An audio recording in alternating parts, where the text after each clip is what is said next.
Taliban spokesman says Afghans will be blocked from entering Kabul airport from now on. Only foreigners allowed to leave. Here's a summary of the article. The Taliban has ordered Afghan civilians not to go to Kabul airport and warned that there will be no extension to the 31st of August deadline for foreign nationals to evacuate the country. Speaking at a press conference on Tuesday afternoon, Taliban spokesperson Zabullah Mujahid said, "We want, the U.S., to evacuate all foreign nationals by the 31st of August and we are not in favor of allowing Afghans to leave. We will not be extending the deadline." This post received a score of 7,900, with an upvote ratio of 97%. Here are the top comments in response to this article. And when the cameras move to the next thing, the real regime will begin. I honestly weep for the women over there. Don't forget about the kids. Pretty much everyone is fucked unless they're Muslim extremists. Even men, and Muslim extremists, have it bad. This is a society where everyone loses. Would this include Afghans with overseas passports, I wonder? I would say no. Afghanistan didn't recognize dual citizenship, so I'm assuming the Taliban doesn't either. Damn. I was really hoping the Taliban would look at evacuations of Afghans as an easy way to get rid of people they wouldn't want in the Taliban's Afghanistan anyway. Letting Afghans evacuate could reduce problems for them later on. I guess I was always being idealistic. Regimes often have a point to prove and can be motivated immensely by revenge and other concepts.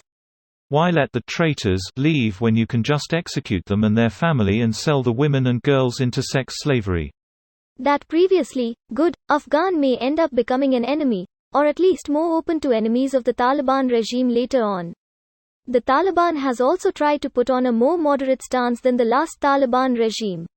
I'd bet a good number of people who signed up to support the Taliban did so based on the more moderate stance. Don't get me wrong, I'd wager that the Taliban is thinking more along your lines, but there is a rational line of thought for letting them go too.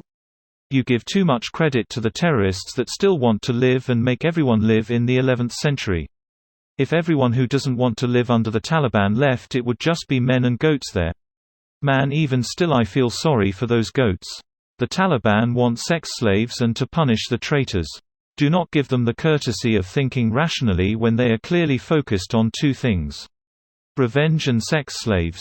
Greater than. Don't get me wrong, I'd wager that the Taliban is thinking more along your lines, but there is a rational line of thought for letting them go too.